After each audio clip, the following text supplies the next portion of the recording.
stay the course. Focus on what the job is. What my job at that time was to defend that base, not let anybody on there. Um, don't look for excuses. The devil is there and wants you to find an excuse so you quit or you lose hope. Mm-hmm. And if you just focus on the job and do what your job is requiring you to do and what you've been trained to do.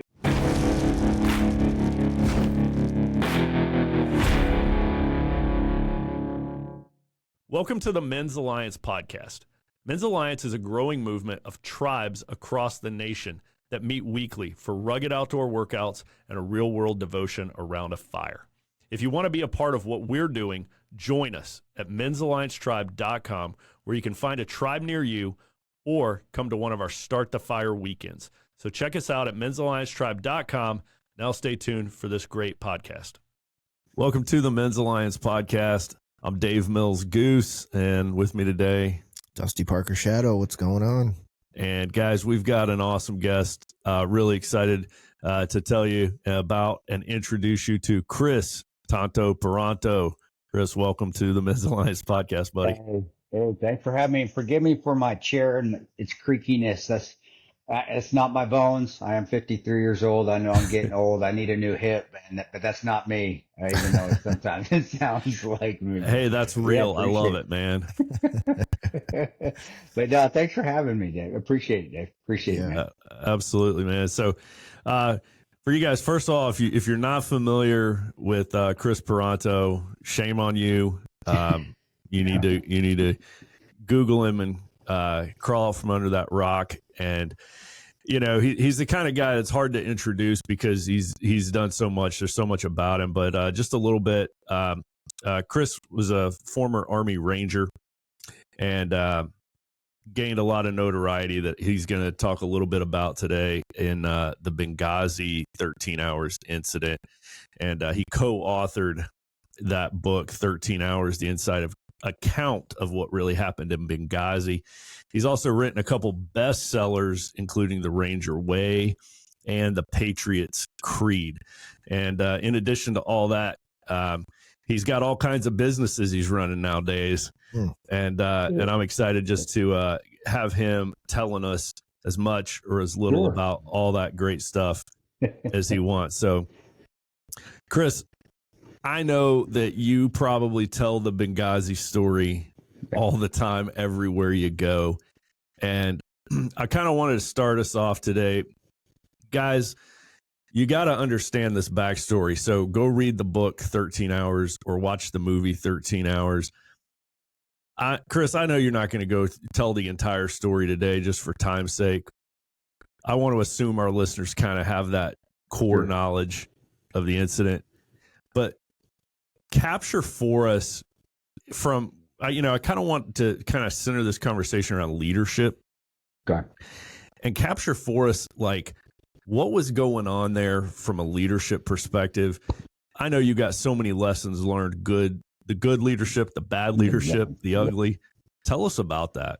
Well, it encompassed all of that. And that's why I do a lot of, well, not as much as I used to. I've calmed it down because it is emotionally draining, but I do a lot of corporate speaking as well for Kepler Speakers Bureau. They take good care of me. But the reason I think I still, even to this day, what's it, 10, 11 years, it's 12 years after, 13. Are we 2024?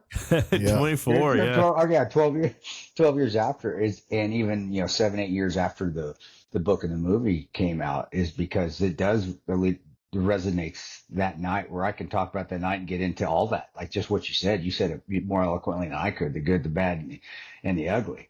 But on the good side, so we can break that down.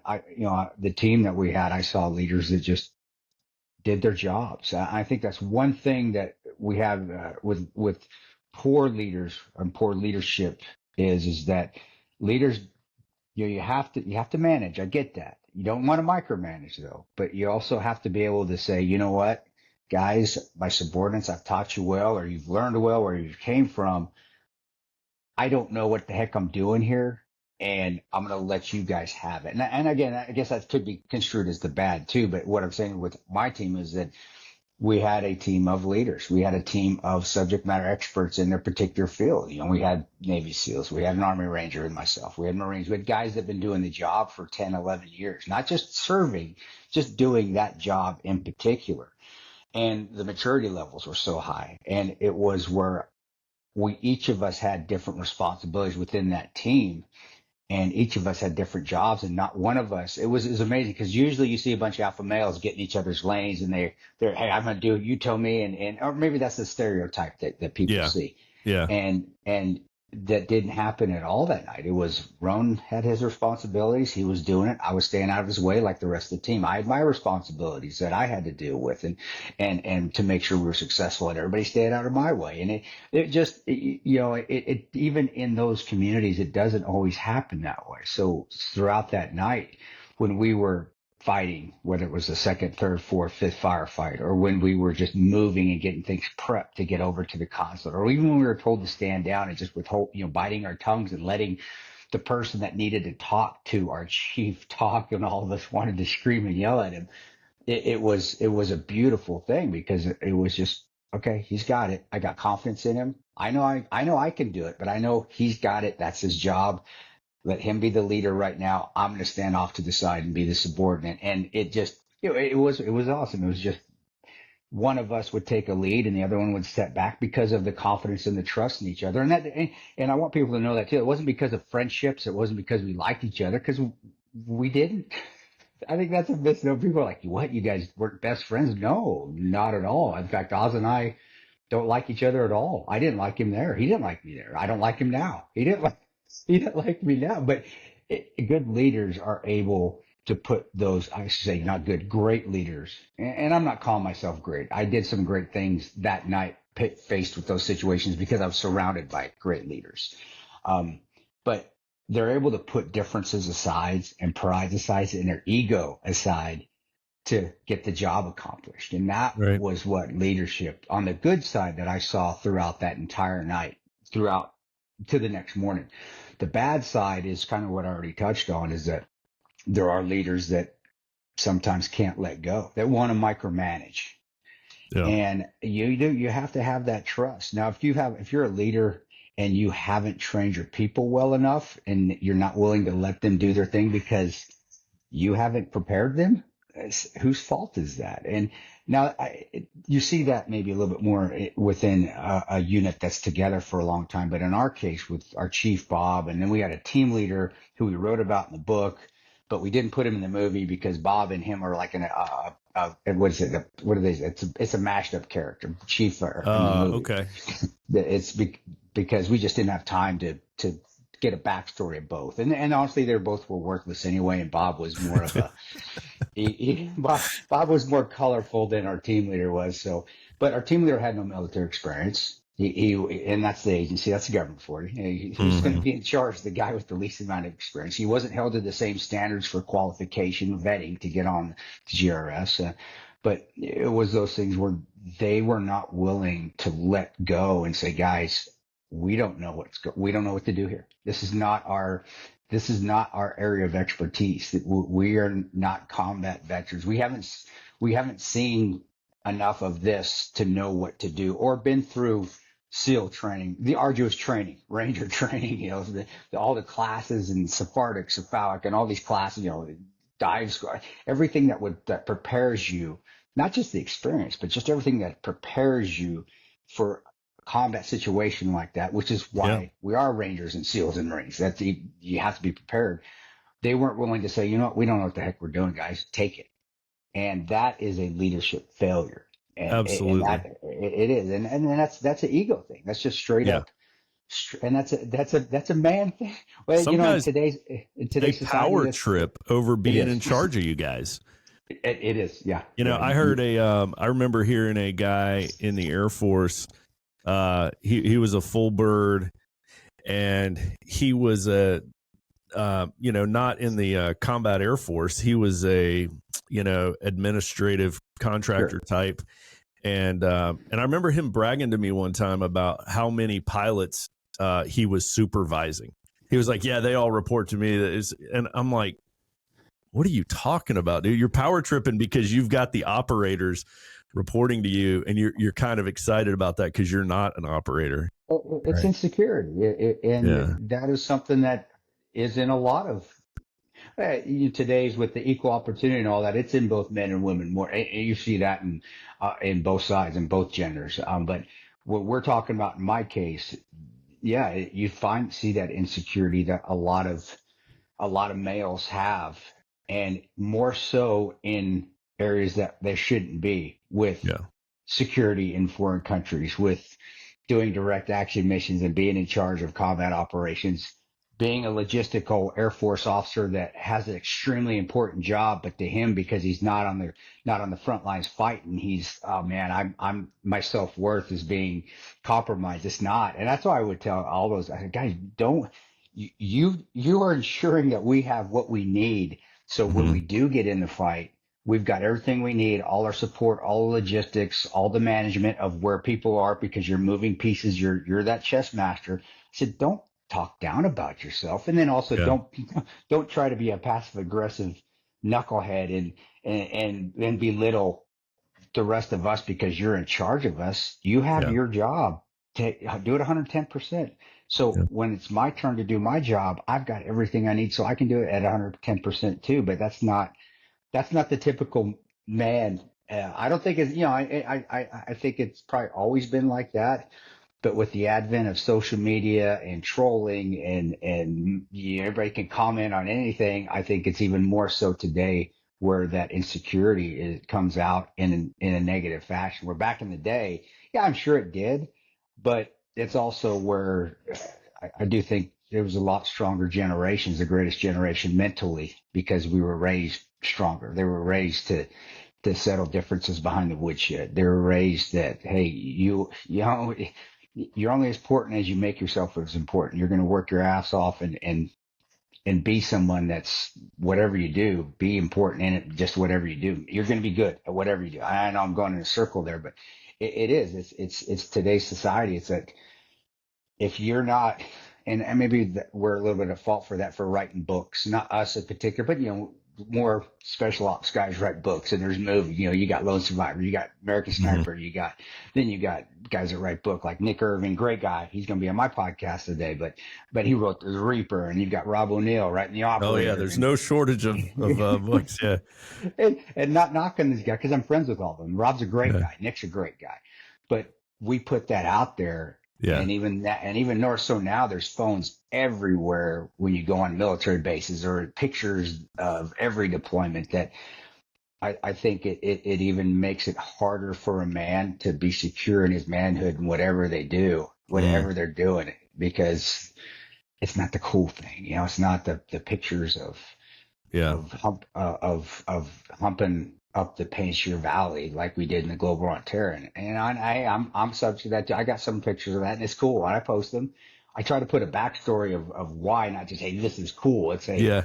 the beauty of everything around it. And I try to paint a positive picture of a savagely beautiful land, but sometimes it's misconstrued, and my intentions are misconstrued by other people, because that see it, because they're seeing is that, well, that's cool, I want to do that. And then you get to the logs guy that's, hey, I used to manage guys like that. It's like, Yeah. no, it's we all had great jobs, and we all should be secure in what we do, and but it's just society. That's why, and again, that's why you have Men's Alliance. I mean, that's why this club is there. I mean, I know my buddy Jay Conklin at Kepler belongs to a Men's Alliance, and it's because they need to have that group, so they tell them, like guys like myself, say, hey, you are important, man. Don't ever put what you do down. It is, and all right, well, we're getting off on Benghazi, but that's Yeah. Yeah. that's No, essentially one the of the bad things, bad leadership of Benghazi.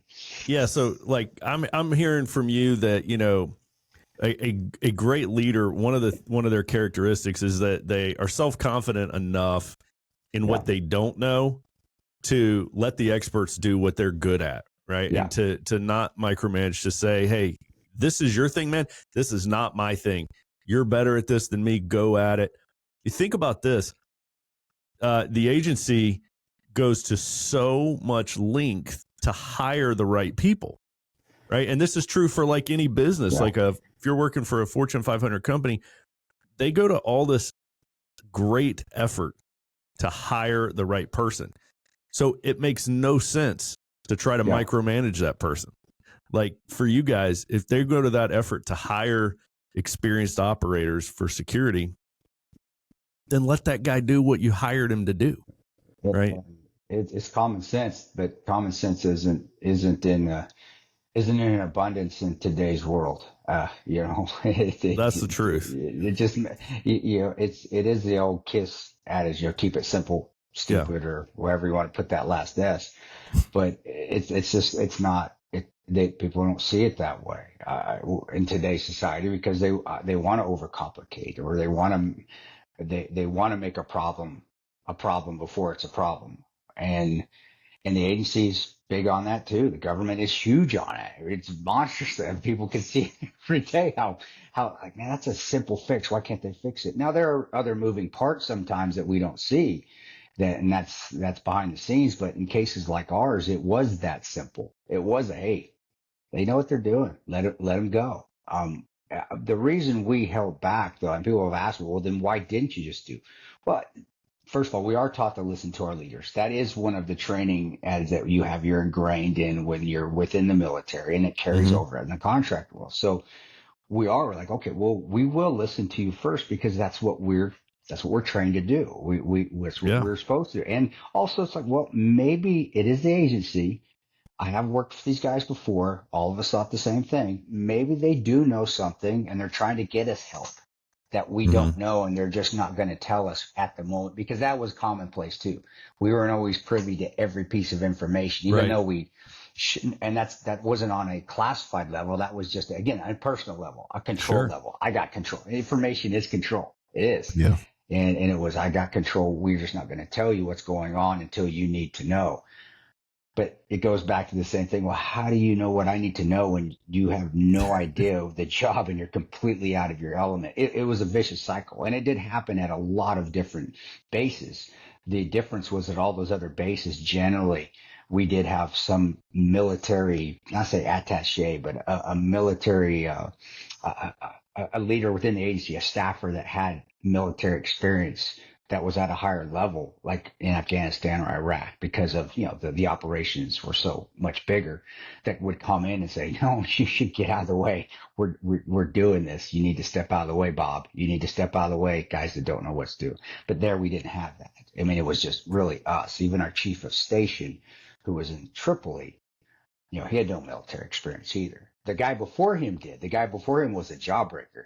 He fought in the Mujahideen. I mean, I was like, man, I wish we would have had him there when that happened, because we would have had every asset in the world raining fire down on ISIS, Ansar Sharia and Al Qaeda in Maghreb. But the Lord sometimes works in mysterious ways, and things aren't always perfect. And he had punched out a couple weeks prior, so it just happened that the leadership there at that time didn't have didn't have any combat experience, didn't have any real world arduous getting shot at, even a IED going off near them experience. And it did hamstring us for at least that first 30 minutes as we waited, because we trusted that, hey, they gotta know what they're doing. Come on. They know I like something. how you defaulted to trust, right? And it's like, you're going to assume the best in a guy, in this case, in your boss.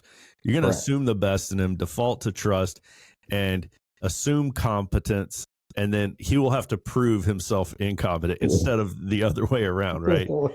Exactly. And that's a great way to live life. It is. It gets us burned. It got me burned when I got out of agency and I started doing the book and the movie, and we can talk about that too down the line if you want to.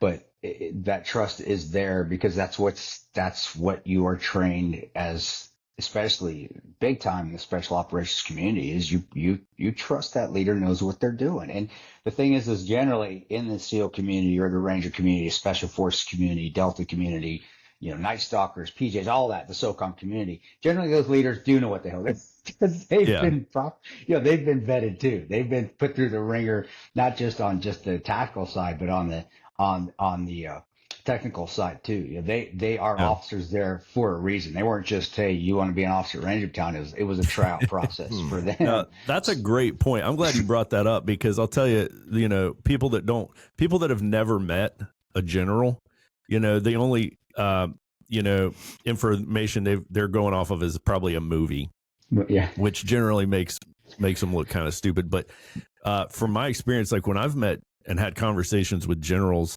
and I've even had a conversation with a 4-star, and a lot of times working with a 3-star, I was always incredibly impressed with how extremely brilliant these men and women. My last assignment, I was working under a female 3-star, absolutely one of the smartest people, good with emotional intelligence, knew everybody's name, memorized everything, PhDs from Ivy League schools, and had that operator mentality. So it's not like all the bosses are out there are bad and all the generals are bad. Yeah. I don't come from like a huge military family. So a lot of times, when I'm talking with my sisters and brother-in-laws and stuff, nobody knows what it's like. And it's actually a pretty impressive thing. Most of them are inspiring confidence, raising the bar, restoring faith in the system.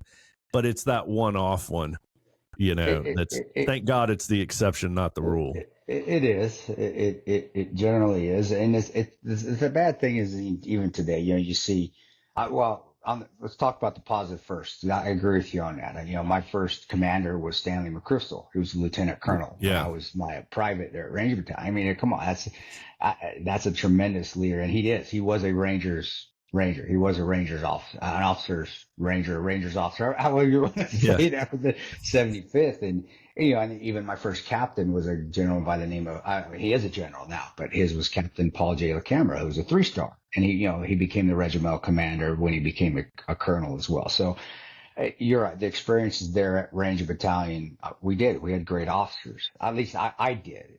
There's some argument with what happened with Pat Tillman. Sometimes with the officers tried to cover up what happened, but that wasn't my company. I just want to say there are exceptions to the rule on the bad side, or they make mistakes and make a bad decision. Yep. But in my case, no, I was around them. But the problem I think with today's society is that when the officer that we do see on TV, when they get those in this, like Millie, which I don't know, he lost his mind. I don't know, but they make poor decisions because they become in that political beltway. Yep. We kept in the beginning, the beltway environment, and that puts that gives a negative stigma. Rightfully it should, because he made some very, very terrible decisions. Yeah. With the pullout of Afghanistan and the exploding Abbey Gate and then the drone strike that killed innocent, just dumb things that you just don't do. But I agree with you. I was like, that is not usually the norm. And honestly, a lot of that is not becoming military anymore. Now they're politicians, and they've moved that direction, and they've crossed over. I saw that with Patriots as well when he was our CIA director, great general, when he was the Global War on Terror lead officer, and we were in Iraq, made great decisions. I thought he did. I thought he did a tremendous job. But then he became a director of the agency, and that's just my personal experience being at the agency when he was there. I remember going down range going, this ain't Patriots. What is he doing? What are we doing these political things for? That's not Patriots, man. Let's go and take care of business. And I've never been in those shoes, so I can't say the pressures that are there on the political side of the house, but I'm sure there are many. And I was even there when I was working for the AC when McChrystal got fired because he spoke his mind out when he was a SecDef for Obama, and it is. And to your point, to what you're saying, the stereotype of the terrible general that becomes a politician. The reason people think that is because of, their actions, or if they speak out, they're fired. So those good ones aren't there, like the Crystal. But to your point as well, is that's generally not generally. Is that a pun in there somewhere? That's right. That's generally not the case. Yeah. It's just when they get in that beltway, once the politics takes over, seems to happen around, above 2-star. Once they get above 2, it gets just political at that point. Kris, if you can give us an idea, just an estimate, what were the odds against you guys like during those 13 hours? Give us some estimated numbers, what you guys were up against. Well, the first assault there to the consulate, yeah, I'd say there was probably 20, 25 people that I could see, or the muzzle flashes that you could see, and just the amount of cracks going by our head. A crack, guys, it's bullet when it goes by your head. If it's a high velocity round, it breaks the sound barrier. If it's a big round and it slows down, it goes bzzz, it'll spin. But that's usually from a Dragunov or something big sniping at you from the mountains of Afghanistan. But a high velocity round like an AK-47, 7.62, it'll snap because of the speed. And just it was hard. I'd say 20, 25 people. But on that initial, though, there were also heavy weapons. And how many of you guys were there? At that time, 5. There were 5 of us. So the first wave was about 5 against 25.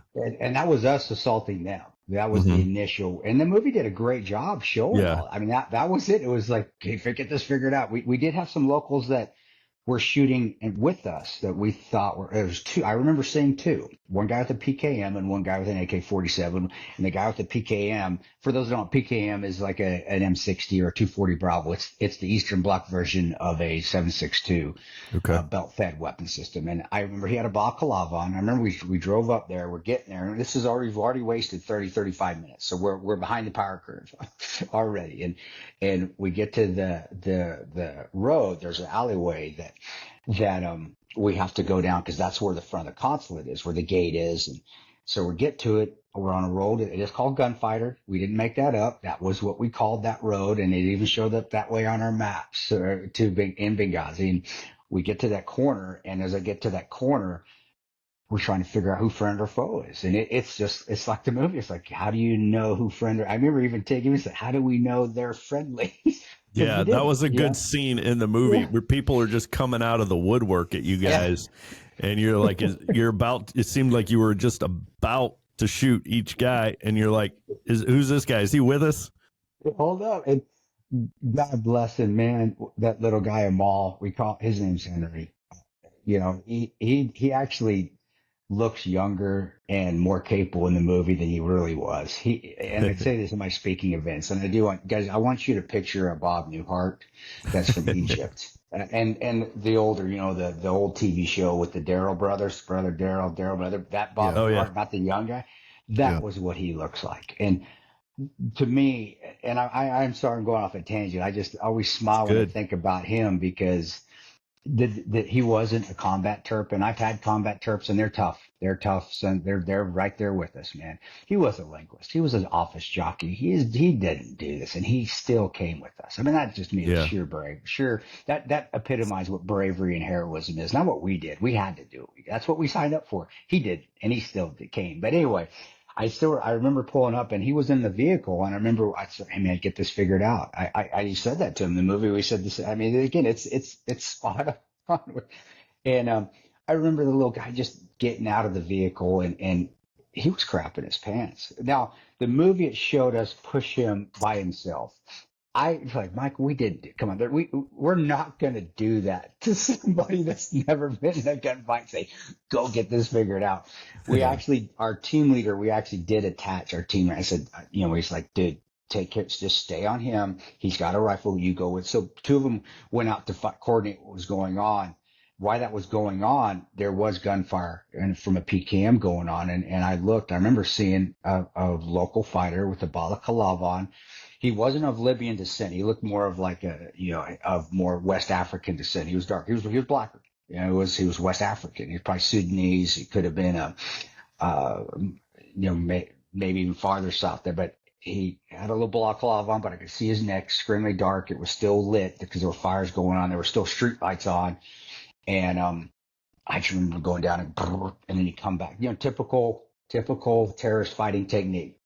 Go around the corner of a wall, spray a little bit, come back. Go around the corner of the wall, spray a little bit. And I wasn't thinking anything. We're like, well, he's not shooting at us. He must be on our side. These guys probably are on our side. And that's when the team, again, leadership exemplified. Nobody said a word to each other. except for to communicate what spots they were going to, and everybody just moved in position and started to return fire. And, and TIG, we did have a 50 cal that was shooting back at us, a technical that was shooting back at us, and TIG just was lighting it up with a 203. I mean, the movie, it showed 203, and for guys, that's movies. Hey, all movies show explosions like that with a 40 millimeter or something that doesn't, it's an implosion. We got to show it like that, though, and I get that why, because if not, you'd be like you walk out of a movie with Tourette's, because all you'd see was flashes going on. That's war. Yeah. But yeah, he just hammered it with that 203, and while he was doing that, me and Boone were starting to jump walls and starting to move it. Boone said, "Hey, Toto, let's get high," because there was a building we thought we could get up and put sniper, and I had a Mark 46 and my M4, so I had a little mini machine gun, just like the movie. It's what they look like. It's a modified saw, so you can room clear with it. It's a shorter barrel. I can collapse the buttstock.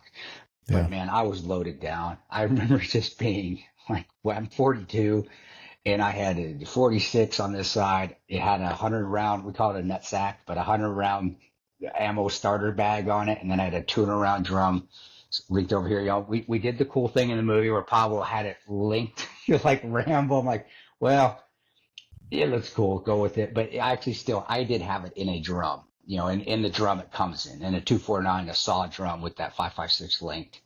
And then I had an M4, I had my body armor on, had great night vision on, had my helmet on. Your shorts on. Yeah. Important question. Yeah. Were you wearing shorts? Yeah, I still got them. I still got those shirts. I was wearing shorts and a Mickey Mouse shirt that I had gotten on a cruise, on a Disney cruise that I had taken with my family a couple of years prior. So it was when the Pirates of the Caribbean had come out, and the cruise was a Pirates of the Caribbean theme. So it was Mickey Mouse but the Jolly Roger. So you had Mickey Mouse with That's awesome. with the boat, and but we couldn't put that in the movie. We actually did try. We asked Disney wouldn't allow Mickey Mouse killing terrorists, because that's not right. America. Man, that goes against. That's America, man. That's I was gonna say that's as American as it gets, man. You went to war in shorts and a Mickey Mouse T-shirt, cleaned house. You just needed the ears. You just needed the ears on. I just needed the ears. You're right. We did try. I did tell Michael, I was like, Mike, come on, man. He goes, no, Disney's. Well, first of all, at that time too, Disney was starting to become very woke, very right. Not if they were before. I didn't know. At least maybe that's when I started to recognize. Yeah, this was the beginning. Yeah. But they also knew what the movie, and they're like, no, because we're this movie's not. If you've watched it, and for those that haven't, it's not political. We don't get into Hillary and Obama, we just show what they did. The set. That's what was going on in Eurocom in DC. That's what was said. We pulled those directly from the reports of their own reports that they had at the Pentagon. Yeah. So, but Disney also, they know that it's not going to show Obama and Hillary in a good light. So yeah, they wanted nothing to do with it. So, which is too bad. The part of the story in the movie that just really made me mad in the theater was just when they showed all the different landing strips and everybody just standing by waiting to go. Yeah. All the waiting, and you guys waiting. It's like, what was did anything good come from the waiting, that like maybe God was working behind the scenes where if you were able to go, something even worse would have happened? But in the moment, it was just so frustrating. I think just self-reflection, intestinal fortitude more than anything. As far as just like physically something, no. What it did allow us was, hey, are we going to, and you'll see a lot of times when I do, we talk about social media and how I hate it, I try to stay positive on it. And I think I do a pretty good job, but it's that you don't complain. And I think if anything I learned that God, maybe that was that test, that's what that was supposed to be, is that you don't whine, you don't complain. Nobody's coming. Yeah. Okay. Yeah. What do you do? Focus. And that's another thing about leadership. Bad things are going on. You're not getting what you need. The plan isn't going as planned. What do you do? Right. Continue to move forward. We still have an objective. Okay, let's change our plan. What do we need? Aviano Air Base, the 555th Fighter Wing. We knew they were there. We had coordinated with them before. They had a detachment in Suda Bay, Greece, which is with afterburners. I mean, you Air Force guys know better than I do, but that's 5 minutes. It's there. There were 2 planes there. How do I know that? Because that's where we would stop before we go into Libya. We stayed, my room that I Right. stayed, it was right there. The planes were right outside my room. So, it was disheartening to know, because and also to know that we had utilized them before as far as being a QRF element, because we did weapons pickups all over the country. So we needed a QRF, and that was our job, was to coordinate air support or a response team, the Fast Company of Marines that were, in Spain, the MEU that was in the Mediterranean. There were Yeah. SEALs in Djibouti. There were assets all over the place. And I remember when I did my testimony in DC, they're like, "Well, how'd you know that?" Now, I mean, it was like, I didn't know how to answer it. I think I even made that face. It's like, Yeah. seriously? And I did say, I Yeah. said, what do you, and I said this incredulously. I said, who do you think we are? Yeah. What do you think we did? And it was to some aide for Adam Schiff, or Right. don't even get me started. And the aides and their people, the college kids behind them, they're even more pompous and arrogant because, Yeah. but I was like, are you kidding me? But Oops. what it did, and it did maybe I didn't see it at that time, but especially when I'm doing speaking events now, maybe that's what it was for. And I do believe that God, Yeah. this is, find those positives, find those silver linings, so you can push that out to other people that say, when everything's going sideways and nothing's going your way, do you quit? No. Do you Right. whine? Well, I'm going to complain a little bit. Nobody's coming, but I made jokes of it. I remember Boone when he kept coming it was after our first attack at our place. So that first assault that they tried to get us, where they threw a gelatina bomb over the fence and it almost hit Tig, but he didn't die. Tig's a tough son of a gun. And that was right. The movie, hey guys, that's not made up. That Yeah. gelatina bomb, that bottle bomb came over as Tig was running to get water. I mean, what's the odds of that he's actually Right. out of his fighting position? I mean, I always joke to Tig, is like, man, I bet you wish you would have had those odds when you're playing that last lotto ticket in Colorado, Yeah. right? But that first attack, and then that second where they did that other massive wave that we just chewed them up right around 3 o'clock or 3 o'clock in the morning. Between that 2 hour lull, yeah, there's a lot of chance for doubt and the devil to creep in and say, hey, Right. you guys ain't gonna make it. You ain't gonna. Right. And Boone kept coming to me. I think he came to me 8 or 9 times, and because he was telling me units that were on the way. Because we'd get word that units were, hey, Delta's mobilizing. They're on their way from the States.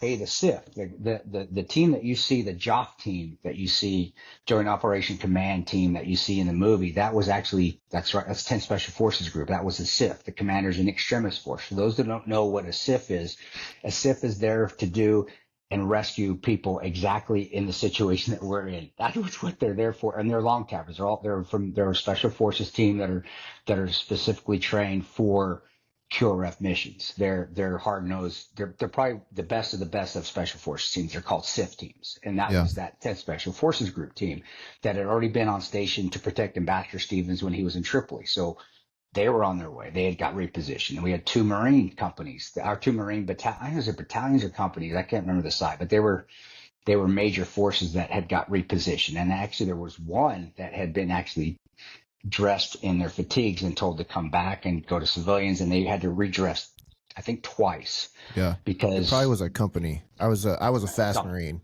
so we have fast companies so it was all over. Yep, yeah. Yep. And that was one of the parts that was frustrating to me, because that's, the mission of a fast company is embassy recapture reinforcement. So it's right like, there? Yeah. it's like, that's exactly what we trained to do, is exactly what was going on there. And it wasn't, we weren't being utilized. And that was just so frustrating, just to see and know the ins and outs of what that could look like. And I do want all those out Marines to know, and the guys on the ground, you guys were, and I say you, the fast company, they were doing what they were mobilizing. They were getting their gear ready. For those that watch the movie, I know it's move eyes. It's you got the pilot standing at their plane, waiting, and but not saying that they were standing by their plane waiting, but it did happen that all the guys that are on the ground, they're actually going to get in a fight. They all moved and were ready and got repositioned, and then it went silent. And that's why in the movie we made the scene like that, where it's just the pilots standing at parade rest, silent, because that's how we felt. It's like, man, everybody's moving, and all of a sudden, nothing, just darkness and no, and that actually is what happened with every unit. Every unit got to moving, and then the people in DC and SecDef and the Eurocom commander and, you know, of course, commander in chief, it all falls on him. I know everybody blamed Hillary, but come on, he's commander in chief. He's in charge. Yeah. They all just went silent. They didn't tell them not to go. They didn't tell them they couldn't. They just didn't give the order to go.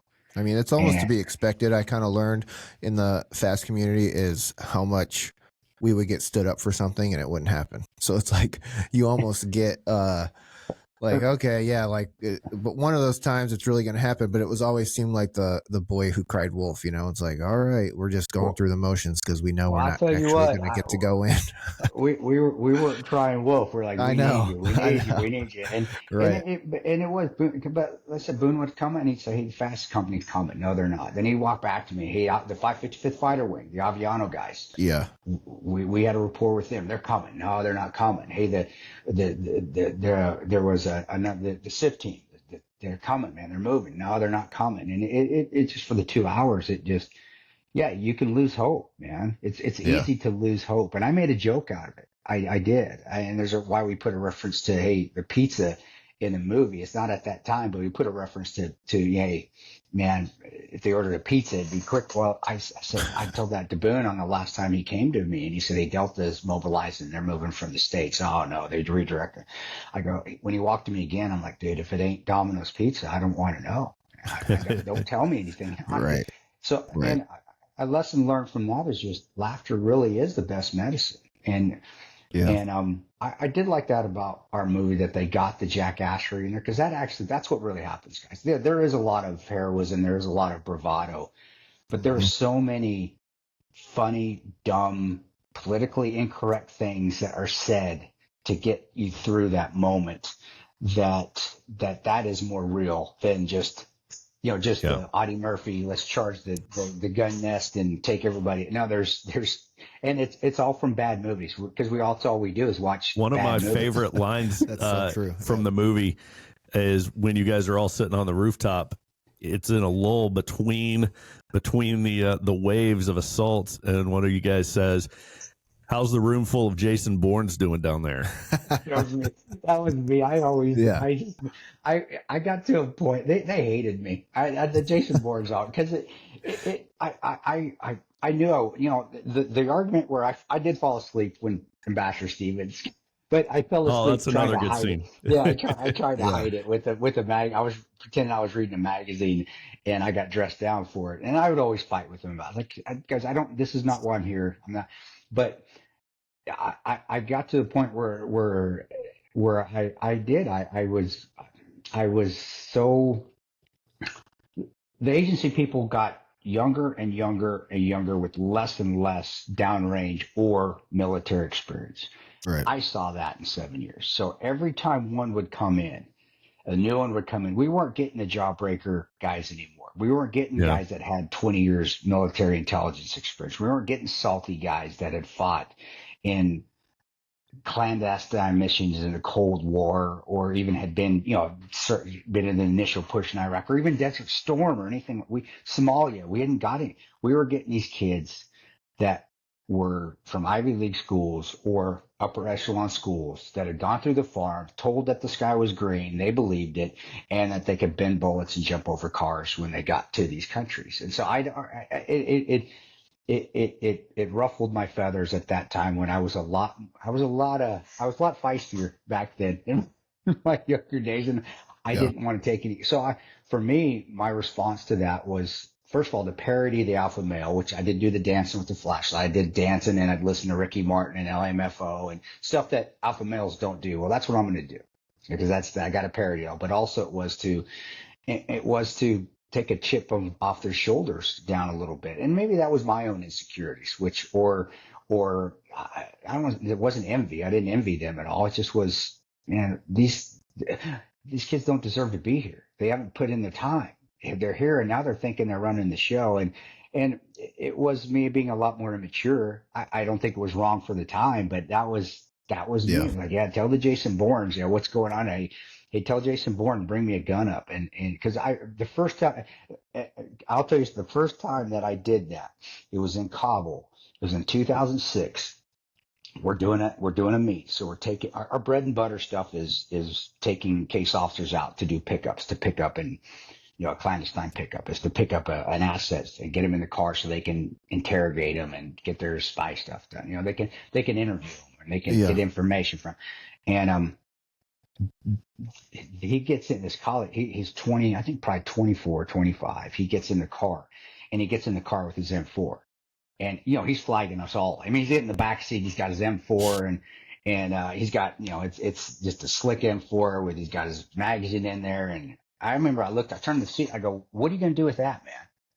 He goes, well, if we get into it, I said, if we get into it, you're going to shoot one of us. I said, you don't know what the hell you're doing. I said, you put that thing down right there. And I said, in fact, no, go back in and put it away. You got us. We got you. You do your spy thing. We'll get things done up here.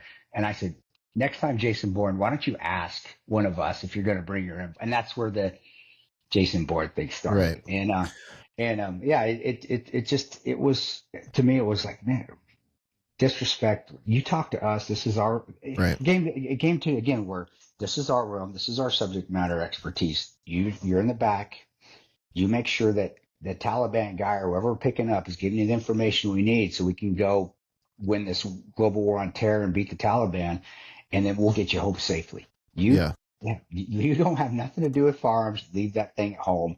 We got you. And that's where the Jason Bourne comment started in '06, and I just ran with it through the next 7 years. Well, it's funny you bring up the less and less experience the longer you were there, because we experienced the same thing. I worked for a contracting company and training these guys to go in country to protect ambassadors. We eventually had to stop putting combat experience in the job description. It changed to you must have a combat MOS, because no fault to their own, there wasn't any real wars going on anymore. All the OG combat experience guys were the instructors or just have gotten out of it completely, and resting in their country house somewhere. So it's like all these resting in our country house. exactly. So it's but I guess it's more so talking about the mindset. Don't think, oh yeah, I'm just like you guys because we're in the same place. It's like you're here at no fault to your own. Yeah, you don't have any combat experience. If you did, you'd have to be, I guess, getting it from the streets because there's no wars going on. There's no war. Yeah. So, but I totally get what you're saying. But even then, it's not like this guy had gone through basic training and been through an infantry MOS or even it doesn't matter. It had been through the military period at all.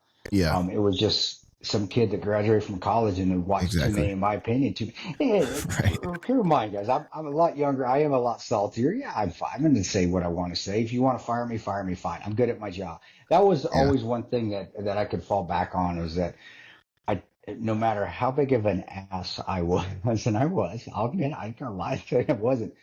I made sure that I was at my job 110%. I was everything I could do and excel. And that was something I learned from my father and my mother and my grandfather and grandmother. It was, they would say this to me, and all of them in different forms, but I remember specifically my father telling me when I was little, he'd say, make yourself so good that they cannot not pick you. Exactly. And that was when it was for sports. It was when I was growing up for sport, and I didn't make it.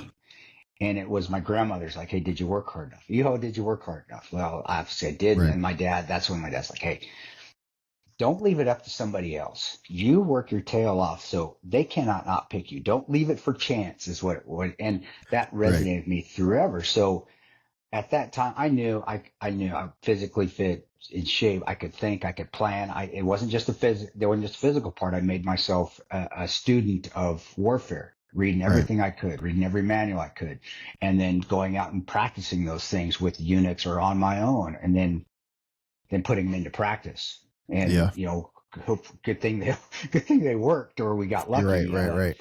So Be and, undeniable. Be undeniably good at what you do.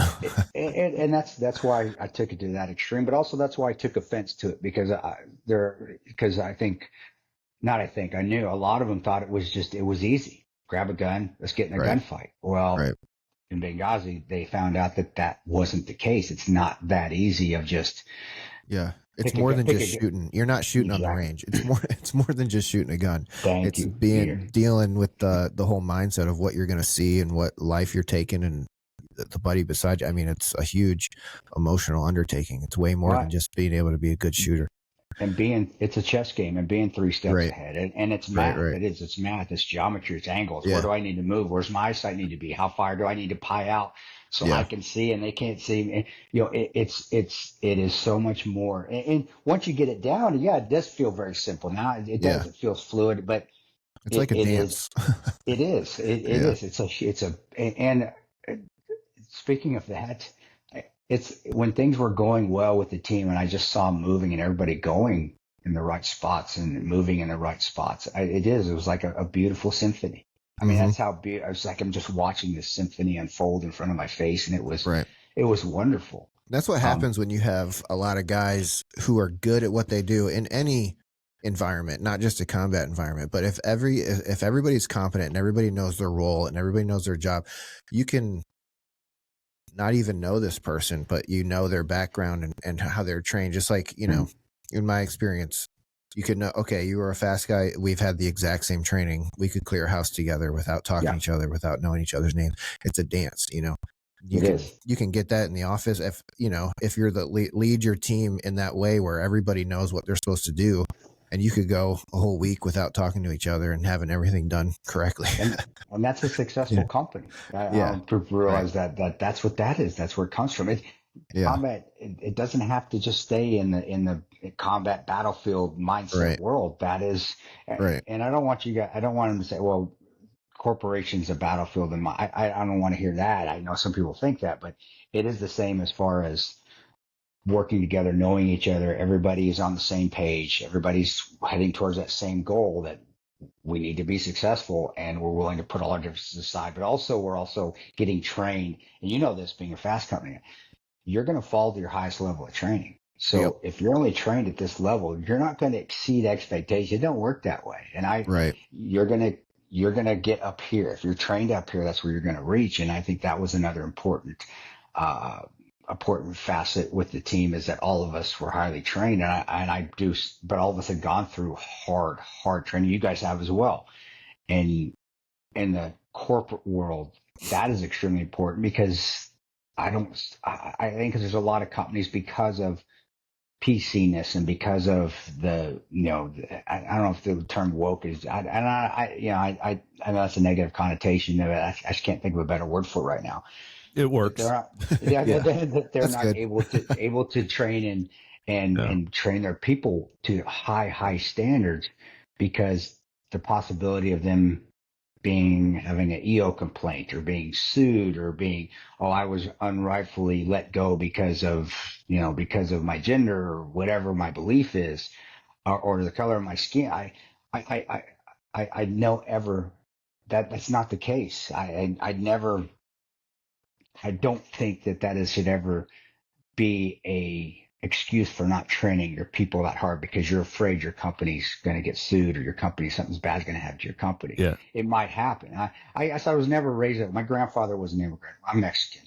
Grandfather Joaquin Garcia. I came from Mexico. My grandmother, same thing. Rose Dominguez. And we were never raised. I was never raised to use an excuse. My surname. No, it was our color of our skin that didn't have a lot of money. It wasn't, that was never put in I was never raised with that as a child. It was never like, hey, we didn't get this. You didn't make the team because you're Mexican. You didn't make the team because you're a little browner. It was again, back to full circle. Did you work hard enough, Eho? Did you put in the work? Dad, make yourself indispensable so they cannot not pick you. So it doesn't matter who you are. So I have issues in today's world because I was raised from Mexican heritage. but that was never a focal point in our lives. It was just work your tail off, train hard, go through it. And it resonated more so when I got in the military because I always wanted to exceed the standard. So nobody could have an excuse to not choose me for a fire team or a machine gun team or to be on a baton death march team if I wanted to go compete, because that was what we did for fun. That was the fun things that we did at Rangers County. Yeah, but it resonated to Benghazi as well, because it's like, hey, we're going through, no excuses, no complaining, no, we're here. Let's just get the job done. And it just went full circle. I didn't say full circle. It just, that's the path, and that's why I'm glad I went through all those things I went through and up to Benghazi, and never had an excuse or say, we're not going to get the job done today because if life is unfair. So what? We can still get the job done. Let's not find excuses. Let's just work harder and win this fight. Men, are you looking to buy a new home? Maybe it's a vacation home, maybe a rental property, or maybe it's building your dream home, and you need a mortgage. Well, I want to tell you about a tribesman who can help you with just that. Chris Norwood, call sign Coop from Hammer Tribe. He works at Towne Bank Mortgage. He has been doing this for over 21 years. He's qualified to lend in 16 states. He can definitely help you out. Let me give you his contact info. You can go to townbankmortgage.com/Chris Norwood, or you can call him directly at 804-439-3206. Again, this is Chris Norwood, call sign Coop. He's a Men's Alliance guy from Towne Bank Mortgage who can help get you a loan for your dream home. He even helped Iron buy his new house. Check him out. As you guys faced wave after wave of assaults throughout that night and into the next morning, consistently being, just massively outnumbered, what sort of message did you take away from that about your ability, your team's ability to defy the odds, to stick with a mission even when everything is against you? How do we do that as men? How do we keep moving forward even when the odds are crazy? Well, and I didn't answer your question as far as the numbers, but in the reports we've had anywhere from 100 to 250 at the pinnacle of the fighting that we were going against. But you can't tell, because the guy could run away then come back. I would say probably 50 at the most, at the most in one of our most intense firefights. But that's still 50 against 5 and 50 against 6. What I would say is just stay the course. Focus on what the job is. What my job at that time was to defend that base, not let anybody on there. Don't look for excuses. The devil is there and wants you to find an excuse so you quit or you lose hope. Mm-hmm. And if you just focus on the job and do what your job is requiring you to do and what you've been trained to do, which that falls on the leaders. You got to train your people. You got to give them right and left limits and say, hey, this is what I need you to do. And under this situation, this is what I need you to do here. You got to put that in so they know they have some direction, which we did. It's easy. It really is when the odds, because you don't think about the odds. I'm thinking when you think about the odds, that's when that doubt creeps in. And it did happen one time that night where I'm like, man, if they come at us with something bigger, there's no way. And it did. I remember it, and you feel it on the back of your neck. You're like, that doubt that of, man, we're not going to make it. And I remember I just shook it off. Like, screw that. What do I need to do if I get an attack? And I just started thinking I sort of what ifing, war gaming. I started doing my job again mentally, picturing it in my head before it happened. And that is something that is a skill that you can keep your adrenaline at check. You're maintaining your initiative so you're not surprised when an attack happens. And that is one of the things that knocks people out of the fight, is that surprise. I mean, if you don't believe me, walk down the street when you're heading your phone and have somebody tap you on the shoulder and you don't know where you are for a second because you weren't expecting it. Well, that's what we call maintaining the initiative. I'm expecting everything. Well, I got to think about it. Well, how do I think about all these possible scenarios? Well, we can full circle again. Hard training. You've been put through scenarios in training, or you've been through them in real life. And by that time I'd been through a lot. So it was very easy for me to wipe off that doubt and be like, okay, let's go back to focus on what the job is and what do I do? What is my responsibilities if A happens? Okay, if B happens, what do I do? If C happens, what do I do? And it can be the worst scenario in the world. You have to be able to think about that. It could be, man, what happens if they start hammering us with a dishka? What am I going to do? And the thoughts of you getting ripped up with a dishka, at least me, my thought was, yeah, did it come? It sure did. But check it off. Nope. I move. I get off the base. I go attack, and I just frontal assault them, and let's go at it. And if I die, I die. I mean, you have to think. Sometimes you have to think of that. But also, at the very end, I would always think that I was winning, no matter what thought I had in my head and what scenario that I portrayed. I came out the winner every time. So even with that disc, is that I snuck and I got him and I took him out, and okay, got it. I know where I need to go. There's that rock over there. It's going to let me cover. There's a building. I can get into it and get up and I can fire down. I'm going to win that fight. And it keeps your mind occupied so those doubts don't creep in there, because you're thinking of your job, what I need to do to be successful. It keeps the adrenaline in check, because again, you're being active. You're at least moving. You're not just sitting there stewing, going, "Oh my gosh, we're not going to win this fight." We're not, it doesn't allow you. You're not allowing your mind to do that. And in the end, when it does happen, which those scenarios did happen, we won the fight, and I think all of us were doing that. That's why when the fight happened, when an attack happened, even with overwhelming odds, everybody was thinking, what do I do and what is my area of responsibility? Hence why I said it was like Mozart. Hence why I said it was so beautiful to see a team of leaders just do what they do without talking to each other. And everybody just, that does, and Goose, you know this, that doesn't always happen. That's very rare, even in our society, that happens, but it did that night.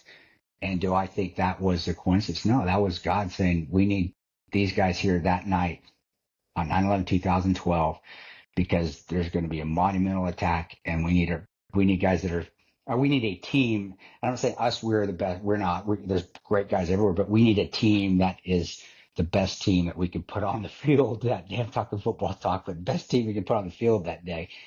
And the reason I say that is also because Boone, myself, and Roan were supposed to go home 2 weeks earlier. Mm-hmm. And we volunteered to stay longer, unbeknownst of the attack. But that's not a coincidence. What's the connection that you saw, if any, in that battle between hope and perseverance? Well, they feed on each other. I mean, hope gives you the ability to keep staying in the fight, that you're going to win. You have that hope that things are going to be all right, and you hold that hope, which makes you fight on, which is your perseverance. I have the hope that we're going to get out of here, and that's what we're thinking that night. I have the hope that this is going to end well for all of us. So let's continue to persevere and fight. It's like a shark swimming. I mean, if you stop swimming, you're going to die. Well, hope is that continuing movement that gets you to that goal. That shark's going to keep swimming to get to that food and eat and live for another day. Well, hope is like that food that I can see down the line there, and the perseverance is me getting to that food, or getting to that goal, or getting to that. What I saw was, getting to that meal the next day where I see the sun coming up. And that's a beautiful, that's honestly, that could be a picture of hope too, just seeing the sun come up, and we made it through the night.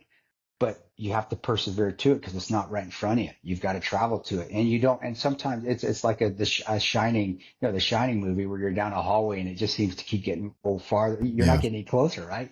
But you got to keep moving towards, and that's what the perseverance comes in, and that's what we all did. And again, it wasn't just me. It was, I wouldn't have made it through that night if I didn't have a team that thought that same way.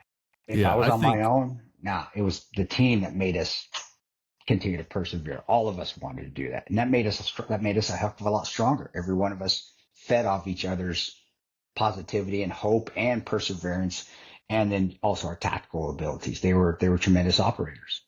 I loved the one, kind of the guy, the character who's like the civilian station chief there, Bob. Yeah, Bob. He kind of starts off the movie. You guys create that character where everybody hates him at the beginning of the movie, and then he slowly, earns a little bit of credibility by the end of the movie. But there's one scene where when the building's getting shelled and they're all hunkered down in there and starting to destroy classified and all that stuff. There is one scene where he has a good line where I liked his character. where he gathered his people and he said, Yeah. "You've been trained for this. You can do this. We're gonna make it." I loved that scene, even for the guy who's like not. He's kind of the anti-hero of the movie, but he gave his people hope, and I loved that scene. And I actually paused that part of the movie and told my son, I was like, "Hey, that's a good example of leadership because he gave his people hope." He said, "You've been trained. You can do this." I think a bad leader would have said, "Guys, we're all screwed. We're not going to make it. We're done. Yeah. We're done." Yeah. The guy with the most hope is going to be a leader in any room. And that's part of being a leader. That's an attribute that you need to have. You don't need to sugarcoat things either, and you don't want to be that kind of leader. We have hope when you have to be honest as Right. well. Yeah. And I did like that. Bob and I didn't get along. We worked in Mosul as well. I was in Mosul. He was our chief over there as well. And I don't think that's one thing, and one positive from agency staffers is I don't think you'll ever see them ever give up hope, at least on themselves. They love themselves way too much. It's not going to happen. It's not going to happen. But on that being said, with Chief and Bob, and that was actually his real name too, Bob. No kidding. Yeah. Chief is that they're going to keep pushing because that's one of the things they are. And I do admire that within the farm. They do that with the training. Like you guys, it's the agency. They're the OS. They're the descendants of the OSS. They are taught at the farm. You are the best of the best of the best. And, I don't necessarily agree with that, but that is one thing that comes out of that with the training is that you can do this, guys. And right. I do admire, I do respect that within the agency. I may not respect a lot of other things with staffers, but that is one thing is that they never thought they were going to lose. And that is something that's similar to us as well. SEALs Range, we're not going to lose. The difference, I think the only thing that's different is that there is a realism or, we know that people can die and that it's war, and that is something that they didn't realize that hey, this is really, but we can still win. But on that note, you're right. When I saw that part of the movie, I'm like, when everybody was hating on it, or even Bob was pissed off, like, you guys, I said, Chief, honestly, we made you look better than what you actually were. And I said, you got that scene in that movie. That was, when I saw it, I was like, all right, let's keep it in there because it's an awesome scene. It is. Did Chief, did you, because I didn't see him say that. Right. But Michael Bay is pretty dang thorough, and he's really fair. And I know he talked to some of the guys. He talked to people that wouldn't talk to us. And I'm not going to say Chief didn't say that. And regardless whether he did or didn't, it's still a tremendous part of that movie of 13 hours, and it does show. It does. It's like, man, that's perseverance right there. That's hope, man. Yeah. You can do this. What you do now matters if we live or die. And that is honesty. And I did love that. And I think we all felt that as well. The whole base, everybody, not just the agency, not just us, is definitely at that time. That's a team environment together. We all felt that way. And so I agree with you. He was on the track of redeeming himself on that, in that scene. And then it's like, the poor guy, he ends the movie being like, all right, we're leaving. No, I'm staying. I have data to collect. It's like, dude, give it up. Like, he said that too. It's blown. Yeah. It's like, come on. You want to stay here so another team has to come save your tail? Right-hearted, wrong-headed. Yeah. Good initiative, bad judgment is. That's what I always say. Good initiative, bad judgment. Good initiative, bad judgment. And the thing is that people did that. Yeah, that actually he did do that. We had to actually we had to forcibly remove him. Not we. Right. I didn't, but some other other GRS team members had to force Jack. And one of the team leader guys that came from Tripoli, one of our GRS team leaders, had to remove him. Not the one we had in Benghazi. We had a good one that came as part of that element from Tripoli. He was a contractor with me at Blackwater. He was a Marine recon. He was forced, and then he became a staffer. We had a few staffers that were actually pretty capable. That guy was actually and they actually had to physically remove him because he didn't want to go. It's like, geez, And yeah, that It's like scene, I now's love. not the time to be the hero. Like it's over. It's like you It's a, missed you missed it. It's like let's it go. is. It's like it's gone. Yeah, the moment's gone, Chief. But Yeah, exactly. in Chief's defense, I do remember when that happened and looking Yeah. at him, and he wasn't shocked. It just complete and Right, utter right, Yeah. right. Yeah, they showed that. shock. Like, Yeah, yeah, they portrayed that well in the movie that you knew yeah, that he just was like he didn't know what was going on. exactly, But exactly. But Hey, that's Kris, speaking. I want That's to war. right, right, right. Yep. I wanted to shift gears for a second and Sure. just talk to you just a little bit to give you an opportunity to share about what role like your faith, your personal faith plays in this. And I saw Yeah, that you have John 15:13 on yeah. your website. And so maybe we go in from that angle. Tell us about what that verse means to you. Well, it's selfless service. I think all of us that serve, we do. Part of the reason we serve, part of it is our ego. We're challenging ourselves. Let's not kid ourselves and say that it's not. Come on, We it's a love it. test. We test. We're men. We need I want to tests, see if we man. can do it. We Right. can we do it? Yeah. But when you do sign up and you get there, and it may not be, yeah, it may not be right when you get there. Right when you sign up, you get to swear in and you get to basic training. Because I think when you do something, that's patriotism. That is, can I do this? But as you serve with your brothers and sisters in arms, it does go to selfless service and sacrifice. And that's what John 15:13 is. It is. It's laying down your life for your friend. You know, I'm paraphrasing because I know all the various testaments say it differently, but to me, or when I say it, love is no greater than this, that a man lay down his life for his friend. Well, that is the greatest showing of love that anyone can give, is the willingness to give of yourself for someone else so they can live. That's why I That's made right. that comment about Henry, about them all, the interpreter. Yeah. He was the bravest. He was willing. He had no business going with us, but he was still willing to go, even though it may cost him his life. That little Bob Newhart was willing to get in our car and go with it. I honestly, I get choked up thinking about it because I still just remember, and I smiled like this when I saw him get in the car. It's just like, dude, this is epitomizes selfless. This is you. This is what humans should be like, just like you right now. And I mean, I got so pumped up because it was like, this is what selfless service, this is what God meant when he said sacrifice, willingness to sacrifice yourself, the willingness to do it, not because you have to, not because your bravado tells you have to, because you're a Ranger or a SEAL or an Air Force pilot or a fast company Marine, or it's because it's the right thing to do. And I saw the hand of and the workings of God all through that night. And that was one thing where I saw, like, man, God, thank you for letting me see that. I mean, thinking that in my head, it's just like, wow. So when I see that verse, to me, it doesn't have to be on the battlefield. And I tell this when I do my corporate talks. I tell the corporation, said, I know we're going to the extreme. And I said, the extreme of being willing to give of yourself on the battlefield, but it doesn't mean just that. It means letting somebody in line at the grocery store, but even though you're in a hurry, sacrificing some time. When you're driving down the road and somebody cuts you off, not flipping them off and just letting them in. It's being willing to put others before yourself. And to me, that's what that verse means as a whole.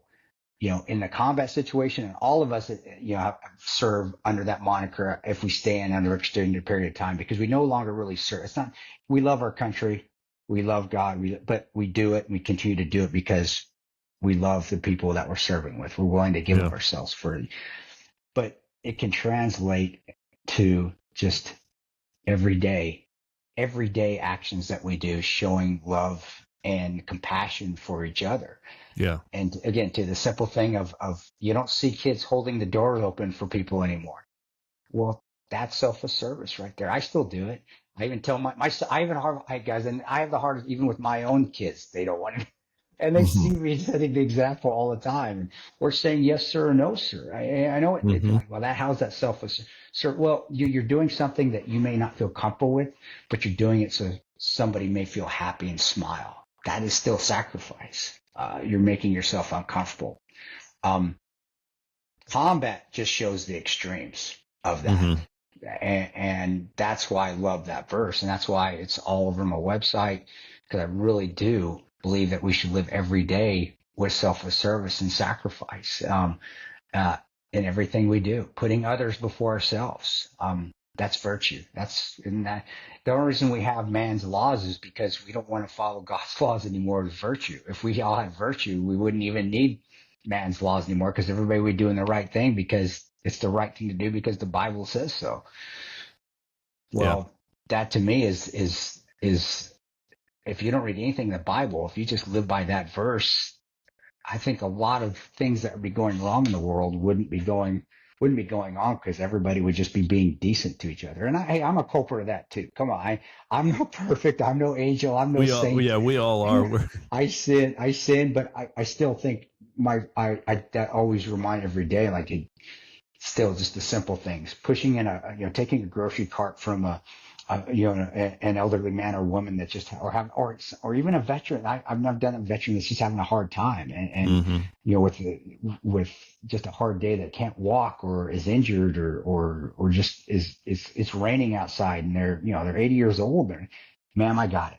And I'll put it away for you. That 5 minutes out of your day. That is, to me, that epitomizes what John 15:13 is about. And then if you serve, you're going to epitomize, it's going to be to that extreme, but it should be. You're willing to give of yourself for someone else. And that's why we disobeyed orders that night and left too. It's like, screw it, we're going. Yeah, that's a great point. There's a time to disobey orders. There's a time when you know what's right. There's a moral law, and it's higher than any man-made law. Yeah, God's law is more important than man's law. Exactly what we thought. That's exactly. And there's that great moment in the movie where it's like, okay, we've waited long enough. We've given due process its chance. Yep. And now we're done. Now we're going to do what we know to do because we know it's right. Yeah. And that's something that we all could live with, because we did the right thing. We listened. Yeah. We did what we were trained to do. Our leaders are failing us right now. Alec Henderson just came across the radio. That part of that movie always gets me, because I remember on the radio and hearing Alec on the radio come across as we're standing there, and it just got silent. So everybody was talking. There was all this commotion, and then for some reason it just got perfectly silent, and all you could hear was Alec on our icons, our little handhelds, and he said, "Guys, if you don't get here, we're all gonna F and die." Sorry. Oh, that's right. He said, "We're all going to F and die." Yeah. And it was like everybody froze. It was like we were all kind of waiting for what, because Roan was our de facto leader. We had a team leader. Roan was our assistant team leader, but Roan was our leader. Yeah. He's the guy with us too. And it was like everybody just looked, and I remember looking, and it's like, okay, who's going to take this first step? We got to go. And I saw Tyrone. I love how they did the movie. I did. Get in the car. Let's go. What Roan actually did is he was in a sedan. I was in a G-Wagon in the back. And so I had an SUV, had a sedan up front. They're armored. They're the level 7, so you can't roll the windows down. Right. And I remember I was driving the G-Wagon, and I just was looking out the window at the front vehicle, because I'm waiting for him just to go, because I'm thinking he's going to zoom off. We got to go. Or we're just going to punch it. And actually what he did is he cracked the door. I saw the door crack. It swings open, and he went like this. It was so freaking cool. Just this arm, this huge. I just like, and the dude, when we were in Libya, it's a SEAL thing, man. And I used to give him crap about it. He actually had a beard, because he loved 300. He loved Leonidas. Right. He was a blonde-haired cat, but he actually got his beard like Leonidas in 300, and he darkened it, so he looked like Leonidas from 300. We just didn't put it in the movie because Mike's like, that's too much. We can't. Yeah. But that's actually how he looked that night. He shaved it down, so it's like that point. Oh, that's awesome. Some black coloring in it, and and in my head I'm thinking, ain't this? And I did. I thought this, like, man, this is so effing cool. I get to go to combat with Leonidas. How awesome is this? And was Roan a Marine? Roan was he was Dev Group, SEAL Team 6. Okay. Yeah, that's what I say. The Marines, 300 has a special place, I think, in a lot of Marines' hearts, for sure. I think it must be a Navy thing, man. Well, Marines, and I'm not going to, you guys can argue about the Navy Marine thing. I'm not going to, that's not my fight. I'm not going to get in there. But, but it was, and Tyrone he was a monster, dude. Seriously, so it was like, again, it's just so cool. And there's all this chaos going on. And it's like a moment in time froze, and I got to see something that nobody will ever see. And I got to experience like, that is so cool. And I did. It was like, to me, I felt blessed. I was like, man, this is so awesome. And I was smiling like this as we're driving out. I'm thinking, man, this is badass. Kris, It was a great feeling. Yeah. That's awesome. you know, there's this element to what you're saying now. And I think this just, exuded from all of you in the movie. There's this sense of, we really don't care if we die. Like there's kind of an acceptance that it's I mean, obviously you're trying not to and you're trying to win, but there's this acceptance too. It's kind of hard for me to explain hey, we know we're vastly outnumbered, very likely that we're not going to make it out of this thing. And really that's not the point anyway. It's how we conduct ourselves. Yeah. It's how we keep fighting. We don't really care about the outcome. It's how we play the game that matters.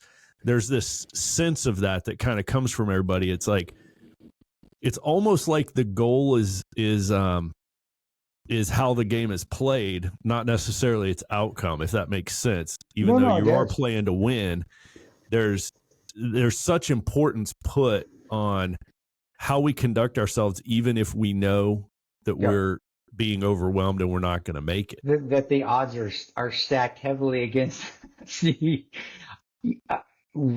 I understand exactly what you're saying, because that's how I think that's how I was, at least at that point in my life. It was something that I learned from competing in college. I had I played football through college, and I ran track in high school. I was actually fast back in my day. But it was something I pulled from there, because I would always finish second or third in races when I worried about the finish line. Mm. And my dad, I remember he told me, he goes, stop worrying about the finish line, just run the race. Yeah. When I stopped worrying about the finish line, I started winning. Mm. Well, I'm That's down to Ranger Battalion, going to Ranger School, especially Ranger School. That was where it really hammered into me. You can't worry about when it's going to end, because it's just going to last forever and you're not going to make it. And that forced me to just worry about, what do I have to do today? What's the op order today? What are we doing today? All right. Mm-hmm. What am I doing the next minute? What am I doing the next? And it forced me. Ranger School was really, and Ranger, I loved it, but I'll never do it. I don't want to ever do that again. Man. Right. Ranger School is where that little bit from where my dad taught me really honed in. It's like, stop looking at that finish line. Just do the job 110%. Grandma, did you work hard enough, Iho? Bust your ass. Be the best that you can be. It will end when it ends. Yeah. Don't wait. Don't try to get to that ending, and just work your tail off. And that's how I said, Benghazi happened in a time in my life that it should have happened. I was prepared. I was ready for it. And then doing 10 years of contracting before Benghazi and getting it continually reinforced again, because, when you see a friend die, or you see a little girl die on your watch that you could have saved, and if you stick with that finish line, that's it, or it's going to eat you up. You can't. And you guys know this. You can't. You think about it later when we're done, and when we're all retired and we're home safe, but you think about, the goal is there. I'm not going to look at it anymore. I'm just going to think, what do I need to do now? What do I need to do in a minute? What do I need to do in 3 minutes? What's my job description, and what do I need to do in the next hour? Do I need to get more and be specific? Okay, we got to get down there. We're going to get down there. We got to link up with somebody. I'm not worried about who we're going to meet. I'm not going to worry about the gunfire. Let's get down there first. Okay, we're here. There's cracks and snaps going around. All right, where's it coming from? Okay, what do I need to do? All right, I need to start engaging. Let's start doing that. All right, there's people around. Then the habitual movements just start to take over. Those motor pathways start moving. And now you're doing your job. Boom, boom. Okay. All right, that job's done. Now what do we need to do? All right, Boone says we got to get high. Okay, I got to start jumping walls. I'm not looking at that building 400 meters away and 8 walls that are in front of me, because, like, how am I going to do with all this weight? I'm just thinking, first wall, second wall.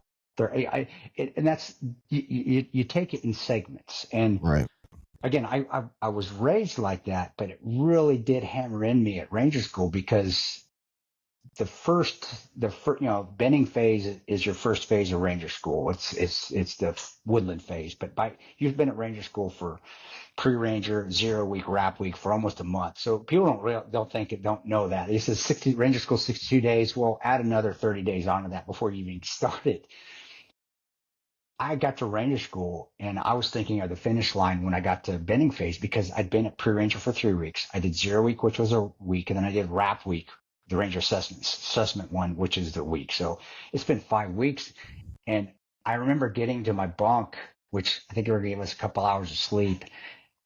And I was like, how am I going to do this? We're just starting. I've been here 3 weeks and I haven't even got a day down.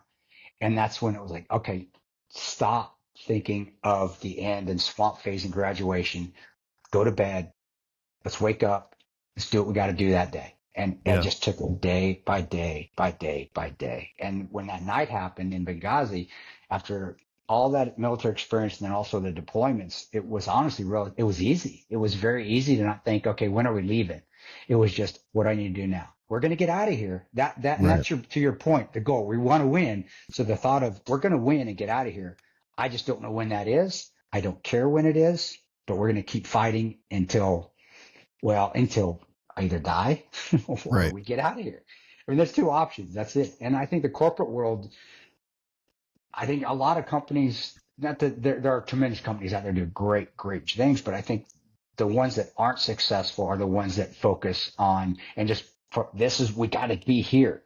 Well, why don't we get here first? Let's just take it in segments and just work our way up to it. And I almost brought that up when you were talking about the odds. What were the odds? Of course, odds matter, but if it was me, I wouldn't want to think about the odds. You just want to think about the segments, like you're talking about. There's only one guy here that I have to kill. Okay, he's now there's one. Now there's one guy over here I have to kill. Now there's one guy. So you're not looking at, like you said, the finish line. You're just looking at the race.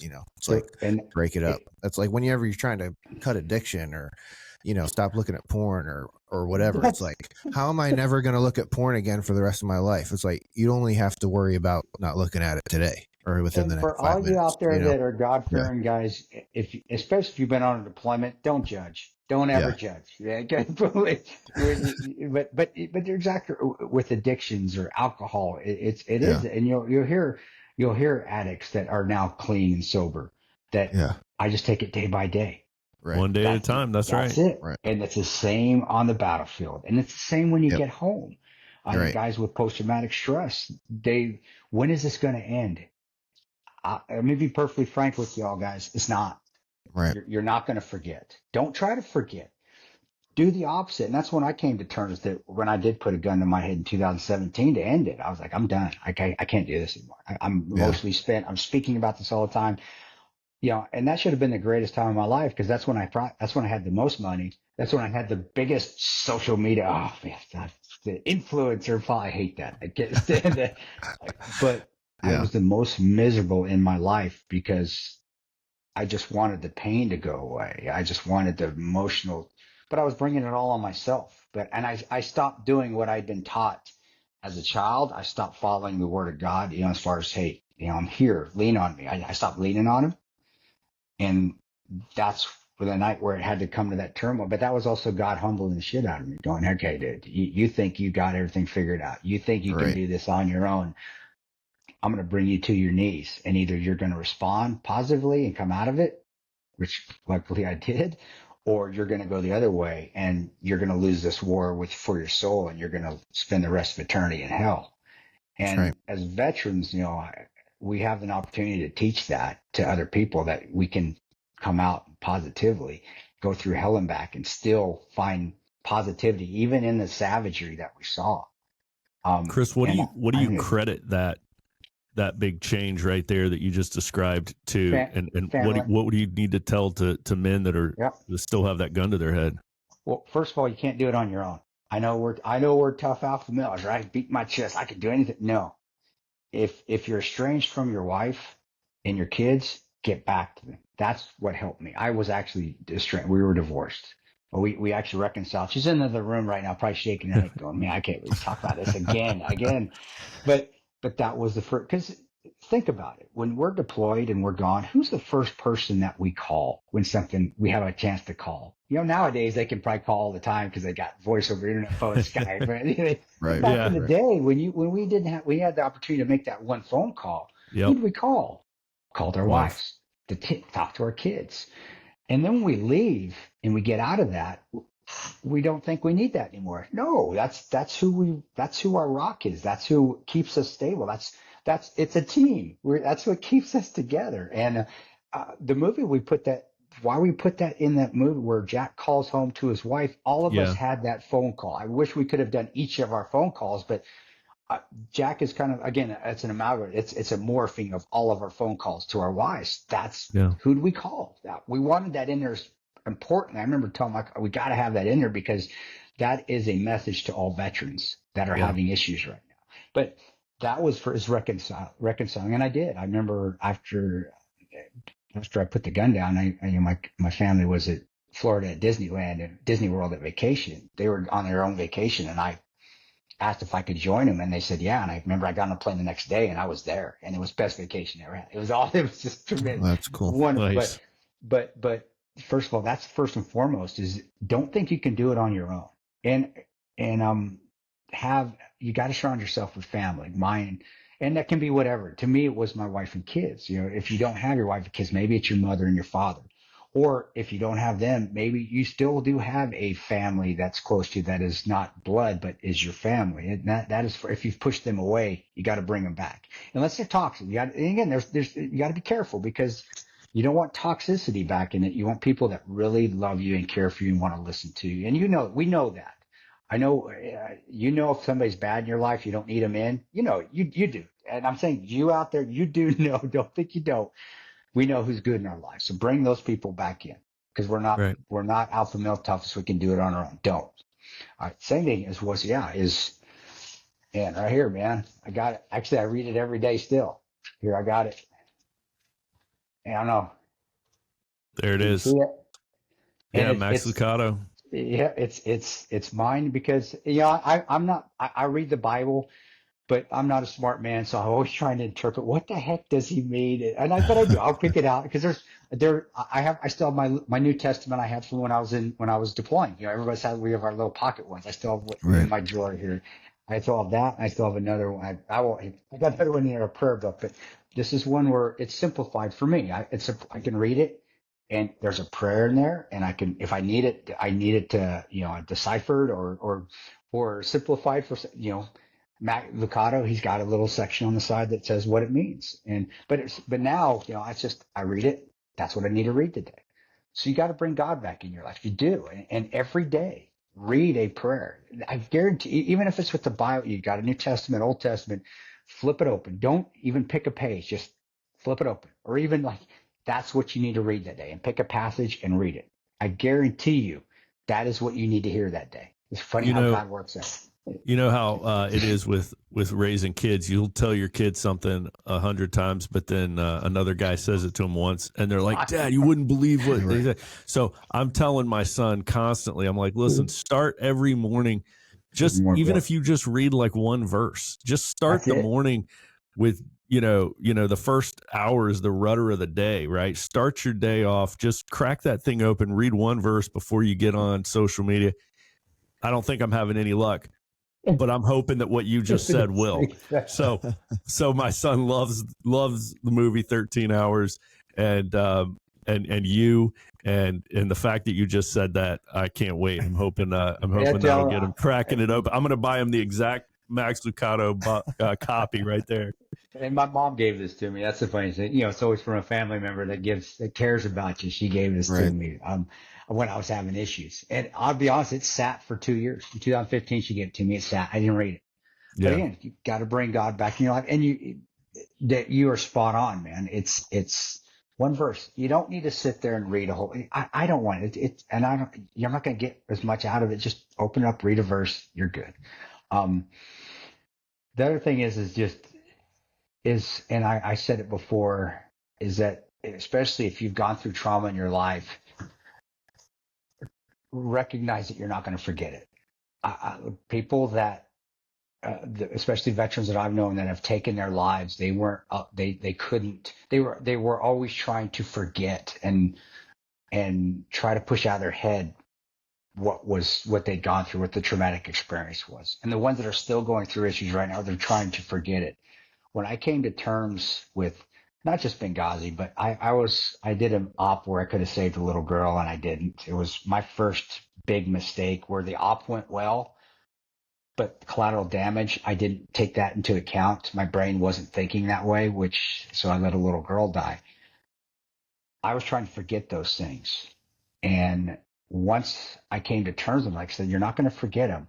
All right. Just remember and learn from them. So the mistakes or whatever it was doesn't happen again. Hence, when Benghazi happened, there was no way civilians were going to die because of that. I remember that little girl, like, okay, the mission says not to go. The mission says we're not supposed to do this. Screw that. We're going. The Lord works in mysterious ways. I learned the hard way. But it is first, it's coming to terms with what we did and then finding silver linings from it. Hence, we're talking about Benghazi. Benghazi used to be it used to make me so angry. I used to be and that's the devil, man. That's the devil talking. It's to piss me off. I'm angry. People need to be held accountable. There needs to be retribution. I need to see people hanging in the gallows. Mm-hmm. No, man, let that go. First of all, God's got it. Yeah. He's going to handle it. It. Just like everybody will attest for their sins, just like I will. We all will. Let him God. Who am I to judge? That was my first. I don't need to judge. The second one was, let's find the positives out of this. And if you can't find anything else, the experience, even the horrific experience, it's experiences that can help somebody down the line. Hence, you and I having this conversation. This might help somebody. I think it will. My speaking, when I do public speaking, I know I help one person because I always get one person that comes up and says, hey, man, you helped me today. I was going through a difficult marriage or I was going through a business. My business isn't making it. You inspired me. I mean, it feeds the ego a little bit with me, which I can't say it doesn't. But what it does also says, okay, the trauma that I go up on stage, because I always cry when I talk. I don't think I ever not cried. And I've been doing it for 7 years. I've probably done 600-700 speeches. Mm-hmm. Is that, well, somebody is still getting out of my trauma. So there is something positive to come out of it. So that's absolutely right. It tells you to keep going. And that's God telling you to keep going. That's right. It tells you you're in the place and time and doing the thing that God has for you to do. Yes, sir. I couldn't say it better than myself. You said it right there. Then in the end, it just get up and live every day. Get up and move. Get up and move forward. Even I have ulcerative colitis. I had it really bad back in 2002, 3. Actually, that's why I was discharged from the military. I didn't want it. Contracting just came about. I didn't plan on doing contracting. I was going to stay in the military, and it was something that really. I came to terms with God when that happened because I'd gotten kicked out of the military the first time I was in '96 because I went to my first wife's, her boyfriend's house, and I was going to take him out. I was going to kill him, and I got caught. Bad decision. Stupid. God, I got caught. Good thing God said, you're an idiot, but you can't stay in the military. I did manage to get an honorable discharge. I had a great commander, I had a great first sergeant. And God was, again, he's like, I'm not done with you yet. So life could have went sideways. It didn't. Some lesson learned. When I went back in the military, I went to grad school, got my master's degree. Then I re-enlisted back in and did it all. I did everything all over again. I did twice, basic, airborne, Ranger, went back to Ranger Battalion. And, but that's the thing. This is where I had a coming to Jesus, literally coming to God moment because everything's going right. I married Tanya. She hates it when I say second wife. So she's right there. She can hear me. So I said, I married Tanya. We met, married, back in Ranger Battalion. I'm kicking ass. I got accepted for an officer's commission. So now I'm a commissioned officer. So I went from being booted out to now I'm a commissioned officer. Things are gravy, man. I'm going back to battalion as a platoon leader. I'm going to serve some time there. Then I'm going to try out for CAG. I'm going to go to squadron. I'm physically in shape. I'm tearing it up. And all of a sudden, I get this disease that is killing me. I mean, I couldn't keep anything down. For those who don't know what ulcerative colitis is, and if I can be graphic here, it's when you literally eat stuff and you crap blood and mucus out your butt because it doesn't, your body can't process it. It's really bad. And I was to Martin Army Hospital, and without getting into the weeds there, I'm laying there after getting my scope, and the doc comes and shows me the picture, and my intestines, my lower intestines, and my colon look like road rash, and they're like, "You can't be in the military anymore." And I'm looking at God. I'm looking at God on the gurney, going, "Why? What did I do to deserve this?" Yeah, and we've all had that moment. Like, really? Everything's right. I'm doing everything I'm doing everything I think you want me to do. I'm doing everything right. But I obviously wasn't. But it's one of those moments in time where it's like I can accept God's words or not. And looking after Benghazi and looking at that now, it was another place where I had to persevere. There was a reason that happened. Yeah. Because I needed to press on, and also to get out of the military to become a contractor, then to press on even more for 10 years, go through all that trauma and great stuff too. I saw great things too. I saw little girls go to school for the first time when we kicked the Taliban out of Afghanistan. I mean, that's cool. So don't think I saw all bad stuff. Right. And get to Benghazi and be like, okay, I get it. This is why I'm here. So accepting God had a bigger plan for you. Had a plan, you know, and that's what the plan. And I think that's the hugest thing is that, and tell guys down the line, is that if you're going through adversity, you're going through an obstacle, right today, get through it. Because I promise you may not know when, and that goes to our race again. You may not know down the line when God's gonna show you why you went through it, but you're going through it for a reason, to get stronger. And that was the hugest thing that I learned after I put the gun down and got back with my wife, and things started to turn the right way. And then I look back at that ulcerative colitis moment where I was at one of the Malone Ranges, crapping my pants out, getting rushed in an ambulance to Martin Army Hospital, going, why did that happen?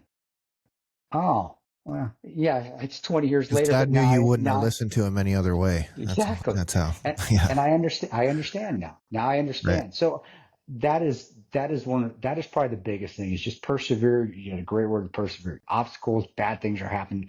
They are happening for a reason. I can't tell you why. And I tell this during my speech. I tell when people, I even just talk to them out in the open, I can't tell you why. I don't know. But there is a reason. And you will find out one of these days.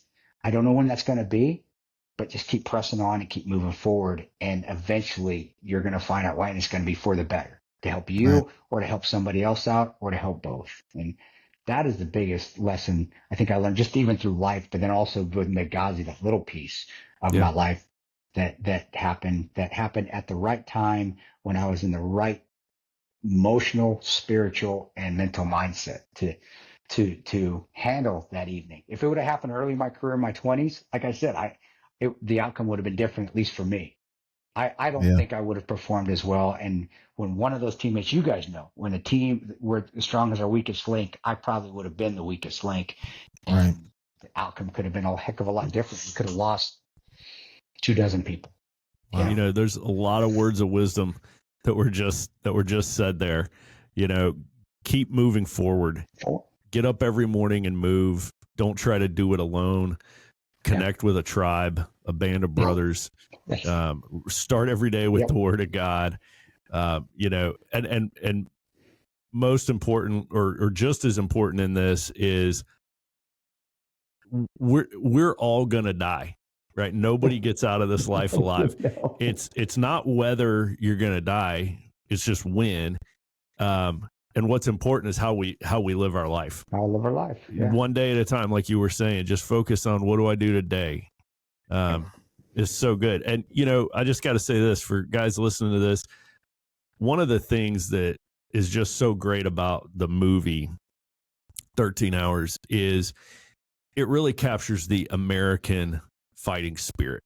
Yeah. And it's one of those movies that still makes you proud to be an American. Right. And there's not enough of those these days. You know, it does a great job, like you were talking about, Kris, about showing the family side of things, that these men they're not just warriors, they're also husbands and fathers. And that role is just as important in their life as the warrior role, and that comes through in the movie very well. So if you haven't seen it, guys, go see 13 Hours. We do. Chris, and you're this has right, been brother. awesome, bro. Thank you. I know I talk a lot, guys. I know probably Jay. That's what we're here for, man. That's great. But I'm happy you said that, because you're so spot on. I know I'm sorry to go a little longer here on this, but I'm glad, because it is just the normal stuff of taking down a tree in the house and the stress that it causes just normal family when you're deployed and you have to deal with that. You don't have to. It's on. You want to deal with it, but it's not just war. It's just everyday stuff that can cause stresses. And I'm glad they put all that family in there too, and that's what happened. That wasn't modified. It wasn't fabricated. All those things that the problems. And Jack's wife we found out she was pregnant when he was over there. Tig's got twins. Right. I'm doing the little rabbit video to my wife. Oh, That's actually all true. And that's why I love that it got in there. But that is real. That is what happens. And you guys know this just as well. The jackassery moments, and then also the family moments, is what makes combat what it is, not just the combat it's true. And I'm glad they got that on 13. I did. I'm glad they put all that in there. So thanks for even mentioning it. That was cool, you did. Man, hey, I know it takes, an emotional toll to retell stories of trauma. And like you said, you've told it so many hundreds of times, but it's still an event, right? No matter how many times you tell it, it's still an event. And so, I don't take that lightly. I consider it an honor that you would share, this story with us today. This was huge. And there's zero doubt that this is going to help a lot of men. All the leadership lessons we covered at the beginning, to the, how to be a common man with an uncommon desire to succeed and keep moving forward there near the end. So thank you so much for your time today, but also for your service. Yeah, man. Thanks. Hopefully you can come see us at a tribe sometime. That'd be awesome. If Jay ever gets me back to Northern Virginia or down Richmond area, I will. He does. He does. And guys, thanks for your service too. I mean, my story is one of a million stories out there. It just happened to be, publicized. There's a million guys, even like yourselves, that have similar stories that need to be told, whether on a big screen or just in a bar sitting next to somebody that needs to hear it. So that's good. I appreciate you guys and appreciate your services as well, because man, it was one team, one fight. We all were there, and I respect that, man. Amen, brother. We'll appreciate it, guys. We'll see you around the fire, right? Thanks, Chris. Thanks, Dave. Thanks, guys. Thanks for listening to the Men's Alliance podcast. We hope to see you in one of our tribes or at one of our unforgettable weekend experiences. So join us at men'salliancetribe.com.